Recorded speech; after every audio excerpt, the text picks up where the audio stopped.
Welcome to the Cyber Rants Podcast, where we're all about sharing the forbidden secrets and slightly embellished truths about corporate cybersecurity programs.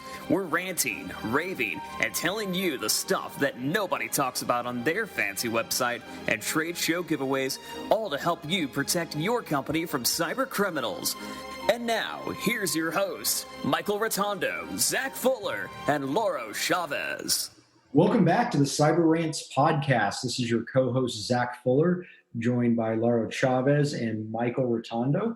We have a good show for you today. And as always, we will kick it off with what's going on in cyber. So, Mike, do you want to give us some background? What's happening today in the world of cybersecurity?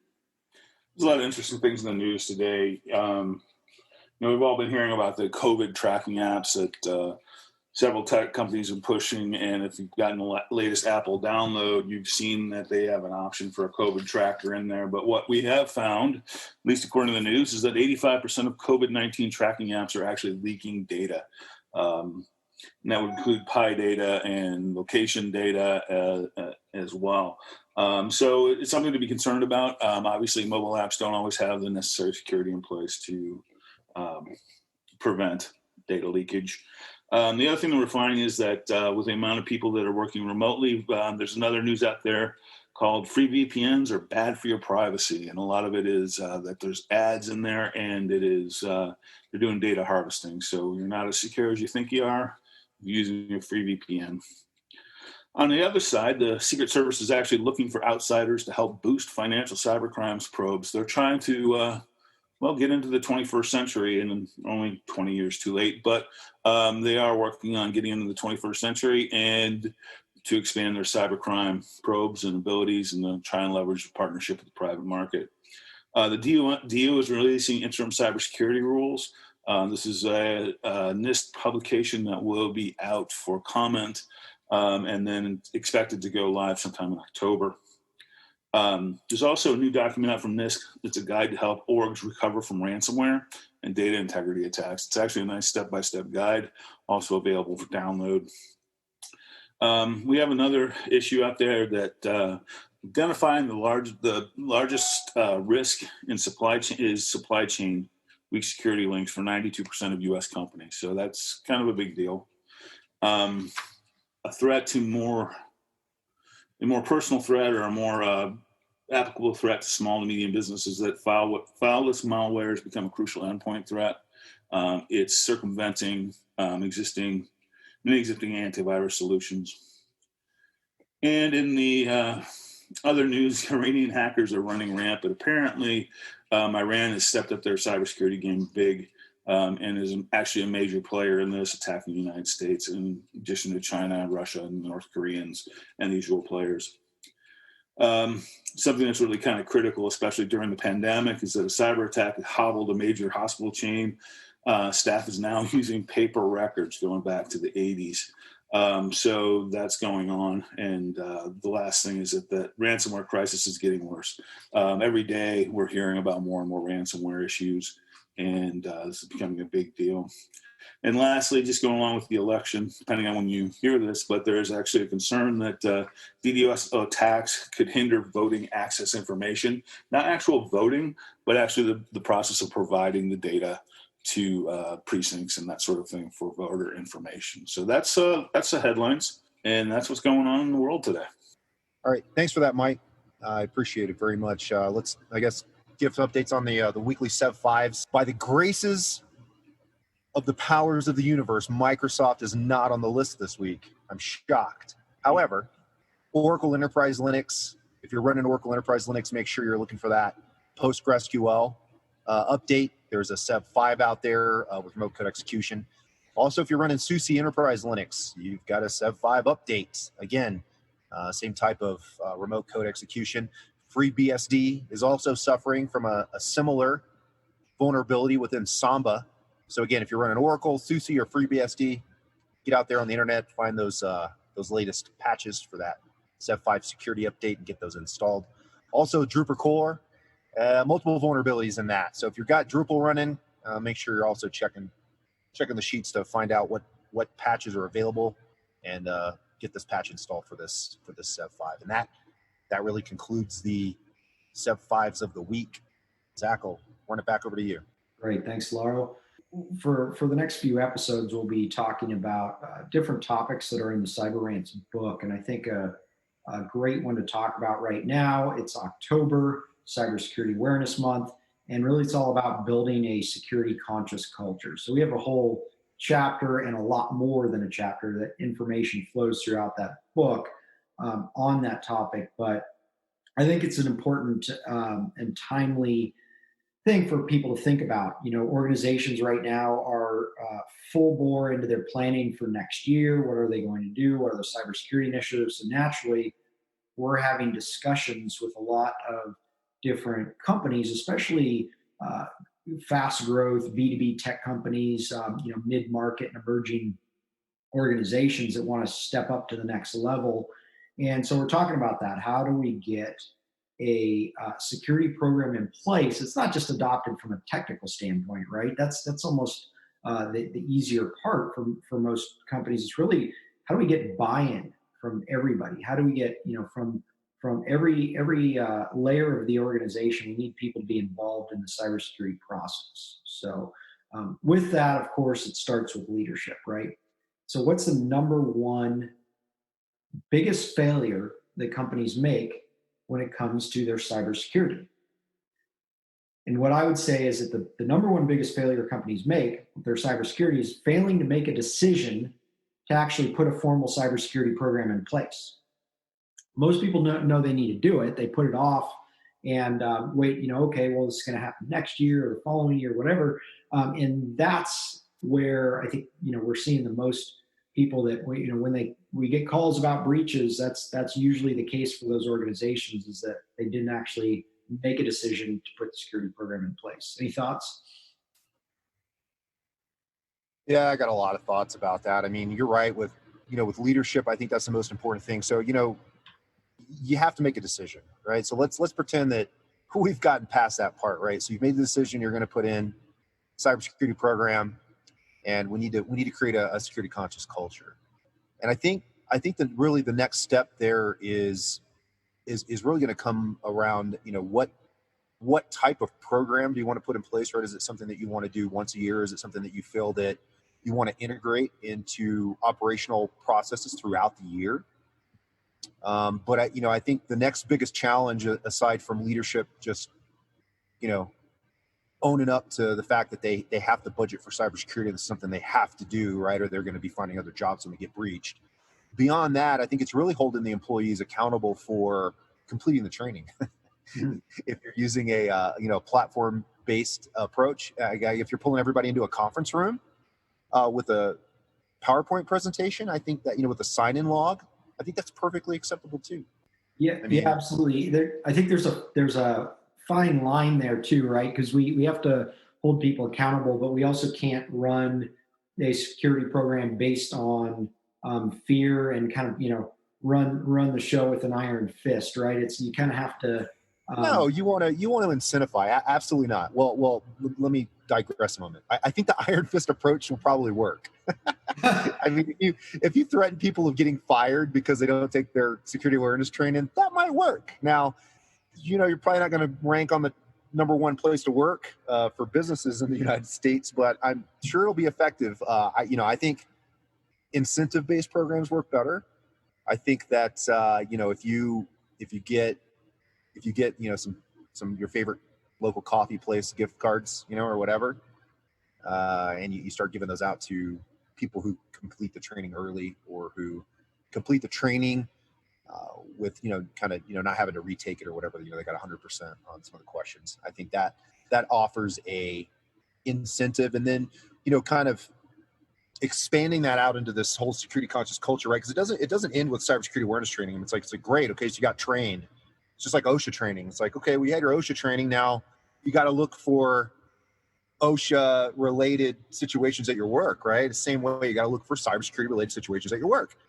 And I think one of the ways that the incentive program does really good is when you're incentivizing your employees to walk around and look for, I guess, you could call them, cybersecurity findings. A great example is somebody who walked away from their workstation and left their workstation unlocked.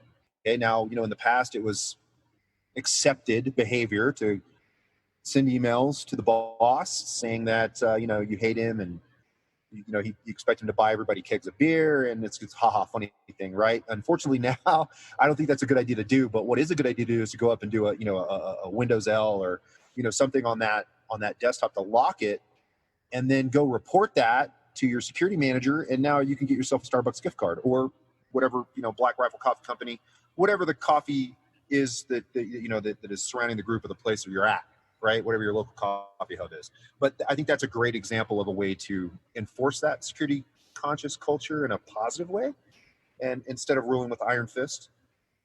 I disagree. I don't think that you want a bunch of people that have very minimal security knowledge running around making security decisions. I mean, that's and then tattling on. I don't think that's the best way to deal with it. I mean, you don't want a bunch of people. It's almost vigilante justice at that point, because the subject of human nature. If I don't like you, your computer's unlocked all the time, as far as I'm concerned, or that kind of thing. So I think that could backfire if it's not monitored properly. And I think there needs to be discipline for management. There does need to be teeth for not passing the testing, for not adhering to it, for continual failure to adhere to security norms needs to be dealt with. There can be a certain amount of carrot, but there does need to be a stick, especially in today's culture. Sure. I don't disagree with that. I mean, I just, I like to think that if given the opportunity, humans will tend to want to do the right thing, especially if they're incentivized. But I can't say I disagree with you with a bunch of rookie, barely trained cybersecurity people running around, tattling on one another. Now, self-policing, I guess can work, but I agree. I think, there does need to be some teeth and a stick on the other side of the incentive. Otherwise, I think the goal is to be compliant, right? I mean, you're not going to start a security awareness or cybersecurity conscious culture without having a goal of making 100%, so I agree with you. Sure. Yeah, and then you have to go back and you put the onus on the security team itself, and that they have to have the proper policies in place. So regardless if, you walk away from your desk, your desktop's going to lock within 5 minutes regardless. If you don't have policies like that in place, acceptable usage or desktop policies in place, then, if I'm allowed to walk away from my desk for an hour and it stays open and all my apps stay engaged, that's a failing from the security team. That's not, that is, it's two parts, right? So there's personal responsibility of the user that has the computer open, but there's also the responsibility of the security team to make sure to give them the tools to enable them to allow for the occasional mistake.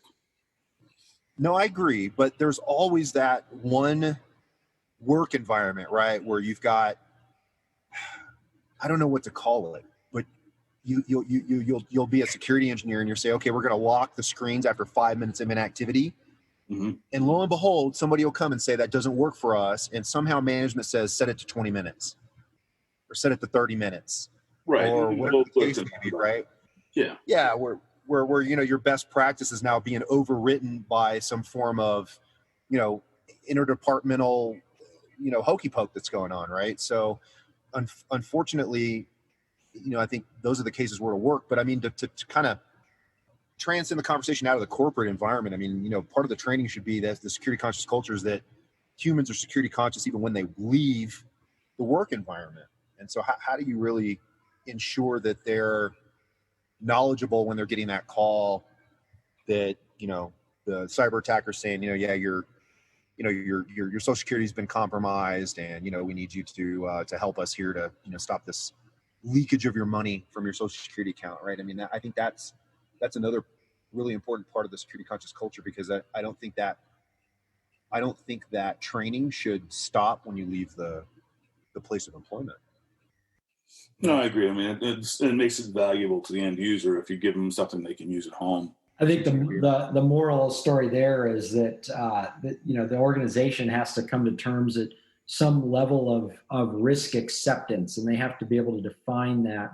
What level of risk are they willing to accept? And then out of that, they can determine what calls management can make, right? Can they allow that, host machine to stay open for a half an hour with no activity Can they make those calls that will override the security department, and what level, and what's the process behind that, right? Who ultimately gets to look at that objectively and see if it's in line with their risk management program.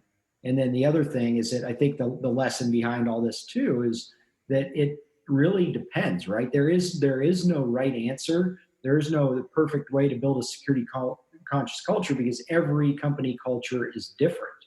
And we've got to see the gamut, right? And so some companies, they have to run it with an iron fist. Their culture is not there in a place where people are necessarily held or hold themselves accountable. And in those situations, especially larger organizations that are like that, they have to do things differently than a smaller, more nimble, let's say a SaaS company, for example, that's a bunch of developers and they all want to learn more about cybersecurity because it's, they see it as part of their role, and they take it to heart, and they like learning about technology. That's a very, very different culture. So where you may have some of the, like what you were alluding to earlier, Laro, about the Starbucks gift cards or whatever it may be, essentially gamification of the security program, that's going to work phenomenally in some cultures, and have it be basically a positive, beneficial type experience. Whereas in other cultures, you got to bring down the hammer. So I think it's up to organizational leaders to really take an objective look at what is our culture, what are they going to respond to, and out of that build the security awareness program and the policies and all of that, because it all has to be in place, but it's also got to match the company operations. If the two are out of alignment, it's never going to be effective. No, it's not. And I don't think that any business can, I understand that you can accept risk, but really can you? You know what I mean? I think all of this fallout is eventually going to be, even if it's just a little bit, getting into the headlines of the news. It doesn't matter if it only costs you 10 grand or 12 grand, you get a negative impact towards your business. And, for those of you, no offense, but for those of you leaders out there that are, listening to this podcast and, saying that, oh, we're going to stave off cybersecurity for another year, or we're not going to, do cybersecurity training, or we're cutting back on programming.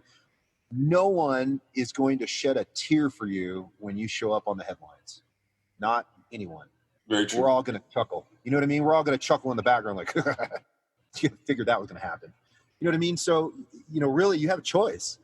You either look at this from a scientific perspective and deploy this type of a program, right, that includes building a security conscious culture, or you choose the other path, which is going to lead you down the road of being in the headlines at some point or another. And I don't see there's too many options. It's like a two-pronged fork. Wouldn't you say, Mike? Yeah, and you also have to take into account the compliance factor, right? So if you've got PCI compliance restrictions or adherences that you need to do, if you're overriding security and saying you can leave your computer unlocked for 30 minutes, that's a violation right there, right? That's not going to be allowed. So you're going to have to create a business justification, and you're going to have to own the risk because it was your idea to unlock that. So that's, going back to the responsibility of the leadership of saying, this is my decision, and owning it, not pushing it onto the security team. So, it's incumbent upon the security team to make sure that management understands that they own that decision. Whoever, decides to make that decision owns it. So. Right. And if you're a security personnel, write down everything and make sure that you're organizing your thoughts in email. So when you try to recommend these things and they get shot down by leadership, you're at least saving those emails in an archive so that later when your profession is questioned, you can point back to the poor decisions of leadership that kind of shot down your brilliant ideas. So keep that in mind. And the PCI thing, Mike, I totally agree with you. But you've got companies doing, not so intelligent moves like limiting scope. Right. So instead of, trying to make the whole organization in scope where we have a continuous deployment of security controls holistically, they're trying to isolate just the components that interact with the PAN data, right, in your cargo data environment, and limit the audit just to that. So now you've got the whole rest of the environment that has no security controls, right? You've got these 30-minute logouts or whatever, right? And then you've got just the very small in-scope portion of your environment focused on the good security controls. And what it makes you look like holistically is that you're 10% secure. You have to look at that too in the company. I mean, how messed up are they? What was their last PCI audit? Or if they've never had one, you got to start. And I think you can build out from doing the focus on just the PCI group and then build it out to the rest of the company, and take it gradually by step. Because I think if you try and swallow it all whole, you might wind up, choking the entire company and elongating the process and increasing or extending risk longer than you need to. Absolutely. You certainly need to chunk it up and roadmap it out so that it makes sense. It's palatable for everybody. Yeah. And like what Zach was saying, every business environment we've ever been to has always been different. The cultures are different. The dynamics around enforcement are different. And so I think you just need to kind of understand your own environment and then, roadmap out the major points of the security plan that include the security conscious culture, right? Developing that security awareness training and reinforcing that, but you need to do it in a manner that is consistent with your specific culture, your organization. And so I know there's some security guys out there that are like Mike, they feel like they need to go around and just enforce this. And there's probably guys out there like me that are like, oh, let's, try to find a better way to incentivize people. And the truth is you probably need both. You probably need the good cop, bad cop, because you're going to have patrons and employees that are going to do the right thing. And you're going to have employees that don't want to do the right thing. And I think so, I think having that approach is probably helpful too. But yeah, you got to start somewhere. You got to roadmap it out. You got to do it at a pace that is really kind of marries well with your own culture and your environment. Yeah, and one of the things that, when you talk about the good cop, bad cop, you do have to have one unified. The security team itself needs to be unified, the ultimate goal. So they're not, it's not like the little kids going to mom saying, can I go out to a concert? Ask your father. No, you can't go. And then go ask your mother. Yeah, you can go, kind of thing.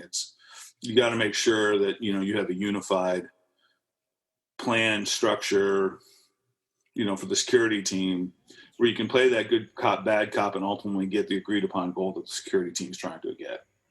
Yeah, absolutely. No, the security team needs to have a unified voice. The bad cop I was saying was referring to is that you can give incentives, right? You can give, right, gift cards or whatever, but you also need to whip the stick too. And so I think that's what I was alluding to by good cop, bad cop was. Yeah, no, I know what you mean. I mean, but you don't want, I'm going to go talk to Laurel because he's nicer than Mike. Kind of thing. But that's true. I mean, and that's what people do. I mean, because I am nicer than you. I mean, Yeah, well, it's a given. But I'm like, if I get you with a stick, here's a gift card. Yeah. Now lock your damn computer. Yeah. Yes. As long as we're not working it where if you let me hit you with a stick, then you can have a gift card, because that just gets into another weird area of IT. Yeah, I don't know if I should give them the gift card because they got hit with the stick by you, or they tried to do the right thing. I don't know. Yeah. Anyways, yeah, but try to work toward a security conscious culture. I mean, I think that's everybody in your organization is part of the cybersecurity team, whether you like it or not. They're all going to help you succeed or fail. So I think the more trained they are, the more training they have, the more intelligence they have around cybersecurity. Weaponize them, weaponize your people. Weaponize your employees, your contractors, and you're going to have a more secure organization, and you're certainly going to have a more cybersecurity conscious culture. Yeah, and I think one of the things too is you have to emphasize the importance of it, because I don't know if this happens to you guys, but I can't tell you how many people I see that are outside of work, or associates that I know from the cigar shop or whatever, that talk about that security crap training I had to take this week, and complain about it. And they need to understand it's actually valuable. And it's extremely valuable. And I think that anybody who comes out of you should question your employees if you find them at the cigar lounge complaining about the security awareness training later. Well, I find it's also from the management. I mean, there's some guys I know that are VPs that are like complaining about it. It's like, dude, of course, you got to understand. I've got VPs that don't even want to take the training that we've got assigned for some of our clients. Right. I mean, why do I ask people? Exactly. It's like your job. You're telling me that your leadership job is so busy and so important, you can't take 30 minutes out of your day to complete the training. Your developers did it, and they're running your software. Okay, your IT guys did it, and they're running the infrastructure. They found time to do it, but you and all your wisdom in your big corner office can't find 30 minutes to sit down and take the training. There's no excuse for that. It's always the sales guy with the puka shell necklace and the frosted tips that knows more than you do. Always. And he's rolling in the convertible. You know what I mean? Top down. Frosted tips blowing in the wind. Yep. Big idiot. That's what you That are. sounds awesome. You want to get your tips frosted? Yeah, right. I'll jump right on that. You'll laugh. I was at the cigar bar having a cigar and doing some work on my laptop, and I saw a guy come in with a major cybersecurity company shirt on, polo shirt on, right? Embossed logo, all that. Goes to the bar, opens his laptop. He's working there. His laptop was obviously company issued. It had the label on it and everything. Leaves it open and goes to the restroom for about 5 minutes. Open, unlocked. So it's not just companies outside the industry that are failing at building a security conscious culture. It's even within the cybersecurity industry. So I could talk about some cybersecurity companies out there, and I won't blackball you guys today, but you suck. I don't understand how you got so big and so popular. The work you're doing is absolute bantha fodder, all of it. So I completely agree with you. And you know what? To be truth, he probably got that polo because he partnered with a VAR that came in and they gave him the polo for letting him sign the gig. You know what I mean? I hope he didn't work for the security partner, but he might have. It wouldn't surprise me. I looked it up. I put a face with the name. You LinkedIn stalked him? Oh, that's a good job. So he was from the company. I did. I did a quick bit of research, and sure enough. I wish we could blackball those companies. I wish I could dox you right now from being at the cigar bar with your laptop open. That's okay. We don't do that sort of thing on this show. It's unfortunately all too common, but I think the point here is, and as we wrap it up, it's there's no right answer for anybody, because if it was that easy, everybody'd be doing it, right? So it's a matter of matching your program to your company culture, understanding what that company culture is in the first place, what it really is objectively, right? And then putting the appropriate controls in place to both enforce failures and reward all the positive things. And out of that, I think you're going to get a lot of good data points and stuff that's going on within the organization, what types of attacks are occurring, and you can be off to a good start. And the other thing to remember, right, is it doesn't happen overnight. I mean, we're to shift culture, we're talking years. So it's something that has to be worked on day in and day out. And it's over time, right? So, but it has to start with leadership, right? Because if leadership's not doing it, nobody's doing it. And they're going to look up to leadership and how are they using their own devices, and what's are they leaving their own machines unlocked? What's going on with their actions, and the rest will follow. Any final thoughts for today? Well, I think you closed down pretty well. You got to plan out. I think the bigger organization you have, the longer it's going to take to impact the culture. Then the smaller organization you have, it might happen a little faster than years, right? They say small ships turn faster. So it might be something you could do aggressively in a couple months, and it might take you 24 months. So, I think you nailed it, Zach. It's got to start with leadership. Great. All right. Well, thank you very much, all the people listening. Hope this helps. Reach out to us anytime. If you don't have the copy of the book, check it out on Amazon. And we look forward to our next episode. Have a great day. Pick up your copy today of Cyber Rants, Forbidden Secrets, and Slightly Embellished Truths about corporate cybersecurity programs, frameworks, and best practices on Amazon. And if you're looking to beef up your cybersecurity, visit us online at www.silentsector.com. Join us next time for another edition of the Cyber Rants podcast.